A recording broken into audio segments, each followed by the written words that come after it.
की शर्तों से केजरीवाल की हालत खराब हो गई है। मिनट के अंदर खेल फंस गया है। केजरीवाल के चेहरे पर टेंशन साफ नजर आ रही है। आखिर राउज एवेन्यू कोर्ट ने जमानत देते वक्त केजरीवाल से ऐसी कौन सी शर्तें रख दी? तमाम शर्तें वो रख दी जिसने केजरीवाल की टेंशन बढ़ा दी। लेकिन वो शर्तें कौन सी हैं जिसने केजरीवाल की टेंशन बढ़ा दी है?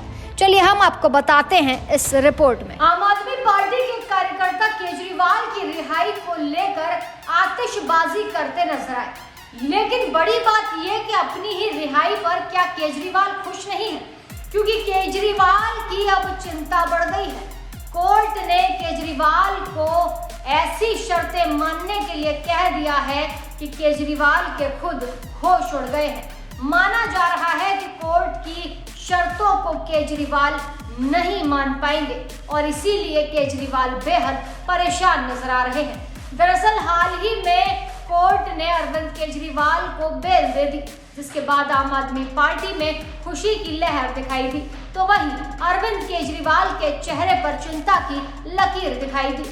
आखिर कोर्ट ने केजरीवाल से ऐसी कौन सी शर्तें मानने के लिए कह दिया है जिसके बाद से केजरीवाल परेशान दिख रहे हैं? चलिए हम आपको बताते हैं इस रिपोर्ट में। दिल्ली के मुख्यमंत्री अरविंद केजरीवाल को शराब घोटाले में राउज एवेन्यू कोर्ट से जमानत मिल गई है। लेकिन जमानत मिलने के बाद भी उन पर नई आफत आ पड़ी है। दरअसल जमानत देते हुए कोर्ट ने केजरीवाल के आगे ऐसी शर्तें रख दी हैं जिससे आम आदमी पार्टी हैरान रह गई है। कोर्ट का कहना है कि केजरीवाल जमानत पर बाहर आएंगे तो वो किसी भी शराब घोटाले के गवाह को प्रभावित नहीं करेंगे, यानी कि किसी भी गवाह से केजरीवाल मुलाकात नहीं कर सकते हैं। इसी के साथ केजरीवाल को जब भी ईडी बुलाएगी तो पेश होना पड़ेगा, ईडी की जांच में सहयोग करना पड़ेगा। अगर केजरीवाल कोई भी आनाकानी करते हैं, जांच को किसी भी तरह प्रभावित करने की कोशिश करते हैं तो केजरीवाल की जमानत पर संकट गहरा जाएगा। केजरीवाल को फिर से ईडी गिरफ्तार कर सकती है। इसी के साथ ये भी कहा गया है कि केजरीवाल विदेश नहीं जा सकते हैं, यानी कि उन्हें बाहर जाने के लिए भी परमिशन लेनी होगी।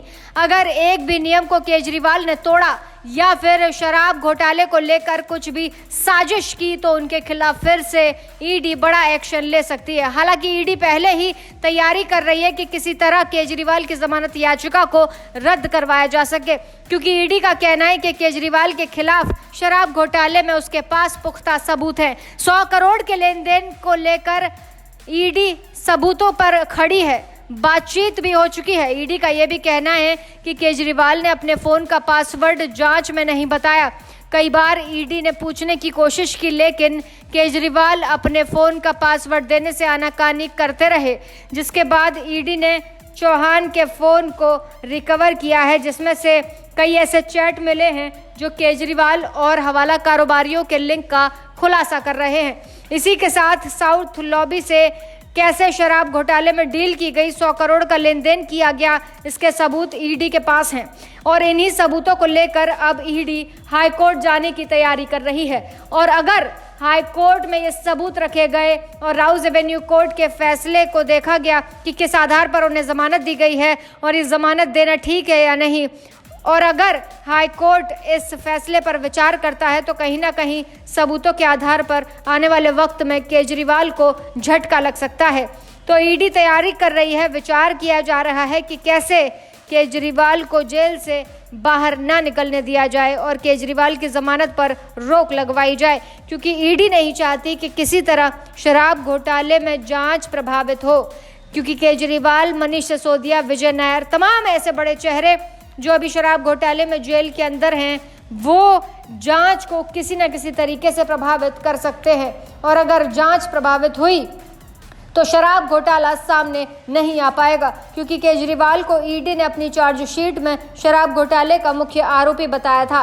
ईडी का कहना है कि केजरीवाल ने शराब कारोबारियों से कई बार फेस टाइम पर बात की, डील की और उसके सबूत ईडी के पास हैं। तो इन्हीं सबूतों के आधार पर अभी ईडी केजरीवाल की जमानत याचिका में पेच फंसाने की कोशिश कर रही है। हालांकि कहा यह जा रहा है कि शराब घोटाले में सीबीआई की एंट्री भी हो सकती है, क्योंकि इस मामले में पहले सीबीआई ने भी एफआईआर दर्ज की थी। अगर सीबीआई इस मामले में एंट्री लेती है और शराब घोटाले के मुख्य आरोपी के खिलाफ केस दर्ज करती है तो तो केजरीवाल पूरे तरीके से फंस सकते हैं, क्योंकि अभी उन्हें मनी लॉन्ड्रिंग मामले में ही राउज एवेन्यू कोर्ट से जमानत मिली है। ऐसे में सीबीआई अगर एंट्री लेती है तो केजरीवाल की मुश्किलें लगातार बढ़ेंगी। वहीं बीजेपी ने भी केजरीवाल पर गंभीर आरोप लगा दिए हैं। उनका कहना है कि केजरीवाल मुख्य आरोपी हैं, तो किस आधार पर उन्हें जमानत मिल सकती है। फिलहाल केजरीवाल की मुश्किलें लगातार बढ़ती हुई दिखाई दे रही हैं। ईडी आने वाले वक्त में उन्हें और मुश्किलें दिखाएगी या नहीं, ये तो वक्त ही बताएगा। फिलहाल आप कमेंट सेक्शन में बताइएगा कि क्या केजरीवाल की बेल होना सही है या गलत। ऐसी ताज़ा तमाम बड़ी अपडेट्स के लिए आप देखते रहें अपना उत्तर प्रदेश।